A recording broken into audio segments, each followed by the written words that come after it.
مگر یہ اگر پھر بھی جو میری اسمبلی ہے جس میں سیاسی پارٹیاں نہیں ہیں، جس میں میری مرضی کے زیادہ تر لوگ ہیں، پھر بھی ان کا کوئی بھروسہ نہیں ہے کہ کہیں ان کو جمہوریت پسند نہ آ جائے چلتے چلتے اور یہ شاید کوئی جمہوری اقدام نہ کر بیٹھیں.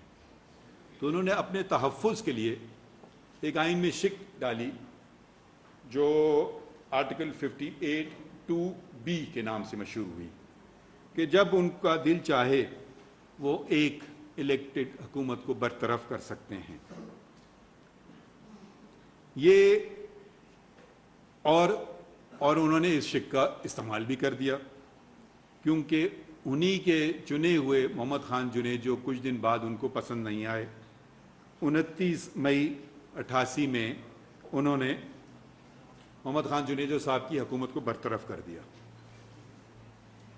اب کیا ہوتا ہے، اب کیا ہوتا ہے کہ جیسے میں نے کہا ضیاء صاحب کا حادثہ ہوتا ہے، تو اب جو وہ نہیں تھے، تو جو اگلے الیکشن ہوئے وہ نومبر 88 میں ہوئے، جو کہ پولیٹیکل پارٹی بیسڈ الیکشنز تھے، اور اس میں بے نظیر بھٹو صاحبہ نے اکثریت پائی اور وہ پرائم منسٹر بنی. مگر 2-3 باتیں میں یہاں کرنا چاہوں گا کہ یہ جو اختیار انہوں نے ایک اور بیج بول دیا، نفرت کا بیج آپ اس کو کہیں، کڑوا بیج کہیں، 58(2)B کا 58(2)B کا استعمال خود کر گئے موصوف. اس کے بعد جو اگلے صدر تھے غلام اسحاق خان، انہوں نے بھی 58(2)B کا استعمال کیا، بلکہ 2 دفعہ کیا. ایک دفعہ بے نظیر بھٹو کی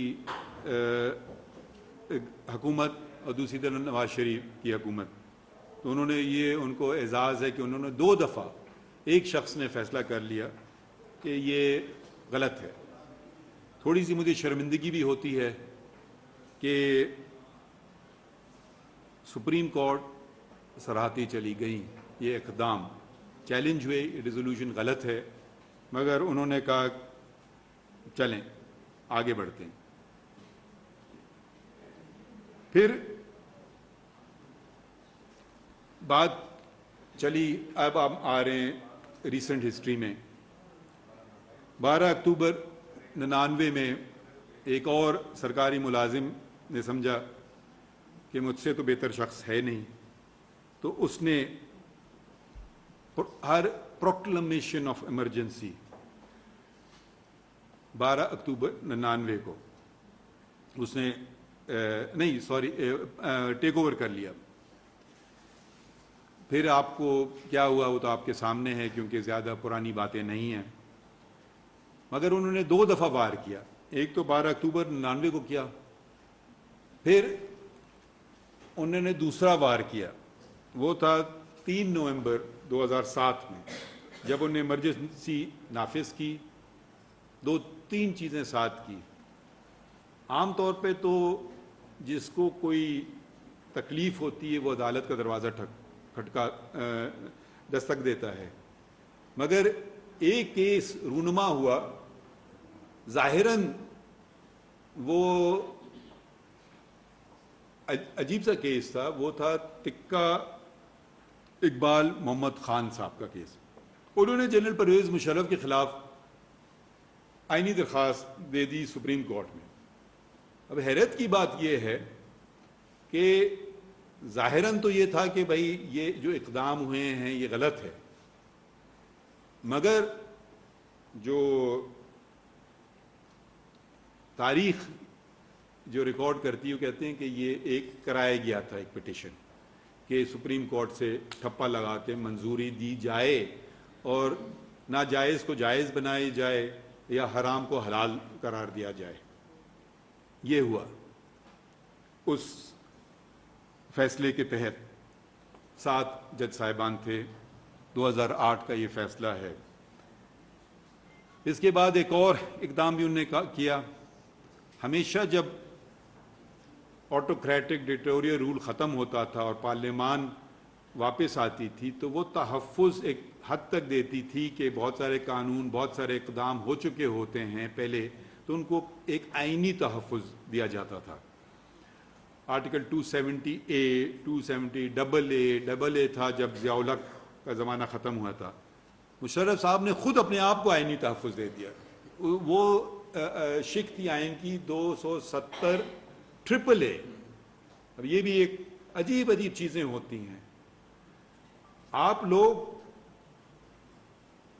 اگر آئین کو مقدس سمجھتے ہیں تو جو بڑے نامی گرامی وکیل ہیں وہ شاید ان کے دلوں میں اتنی محبت نہ ہو کیونکہ ان کی جیبوں میں فیسیں جاتی ہیں. یہ بنیادی چیزیں ہیں مگر وہ جس طرح سے آ کے بحث کرتے ہیں اور آپ ذرا دیکھ لیجئے اٹھا کے فیصلے جو ہیں اس میں کون ان کے لیے اپیئر ہوتا تھا. ان لوگوں کے لیے یہ کوئی بہت بڑا مسئلہ نہیں ہوتا ہے کہ بڑے بڑے ججز بیٹھیں اور اس پہ فیصلہ کریں. اگر فیصلہ غلط ہے وہ غلط رہے گا چاہے سب کے 7 جج فیصلہ کر لیں اکثریت کر لے ایک کی مائنورٹی اگر وہ صحیح ہے تو وہ صحیح ہے. یہ جو آج کل ہو گیا ہے کہ جی اس کو نمبرز گیم کہیں اس سے جھوٹ سچ میں تبدیل نہیں ہو سکتا اور اس کے برعکس بھی نہیں ہو سکتا ہے. یہ آج بھی آج کے دن اگر پوچھا جائے اور آپ اس پہ اگر ریفرینڈم کرانا چاہیں اگر ایسا ہو سکے جو کہے کہ جی محمد منیر صاحب کا ججمنٹ جو تھا وہ صحیح تھا یا نہیں تو میرے خیال میں یہ جینیون ریفرینڈم میں شاید ہی کوئی کہے کہ وہ صحیح تھا. اور ایسے بہت سارے فیصلے ہیں میں نہیں کہنا چاہتا ہوں مگر یہ تاریخ کا ہمارا حصہ ہے. اگر آپ کو تاریخ دہرانا نہیں ہے تو تاریخ سے سیکھیے اور اگر تاریخ سے اگر آپ سیکھیں گے نہیں تو تاریخ دہرائے گی. اور پاکستان میں ایک دفعہ نہیں کئی مرتبہ تاریخ نے اپنے آپ کو دہرایا ہے اور دہراتی چلی گئی ہے. تاریخ پکار رہی ہے سیکھو 1954 سیکھو 1958 سیکھو 1977 سیکھو 1988 سیکھو 1990 58 2Bs والی بات شروع کی سیکھو 1993 سے سیکھو 1996 سے 2 دفعہ سیکھو 1999 سے. تاریخ کتنی دفعہ میں سکھائے گی؟ 7 سبق تو دے چکی ہے. اب ہم خود سیکھیں. ہم اس وقت سیکھیں گے جب یہ جو کتاب ہے یہ جو آپ کی کتاب ہے یہ ججز کی کتاب نہیں ہے نہ یہ کوئی ممبر نیشنل اسمبلی کی. جی یقیناً ہماری بھی ہے اور ہم پہ تو زیادہ اس کا بوجھ ہے کیونکہ آپ نے یہ حلف نہیں اٹھایا کہ اس کی ہم حفاظت کریں گے. میں نے یہ حلف اٹھایا ہوا ہے کہ میں اس کی دفاع اور حفاظت کروں گا مگر اس کا یہ مطلب نہیں ہے کہ آپ اس کے پابند نہیں ہیں کیونکہ اس کی آرٹیکل اس کی شق 5 کہتی کہ ہر شہری اس کا پابند ہے.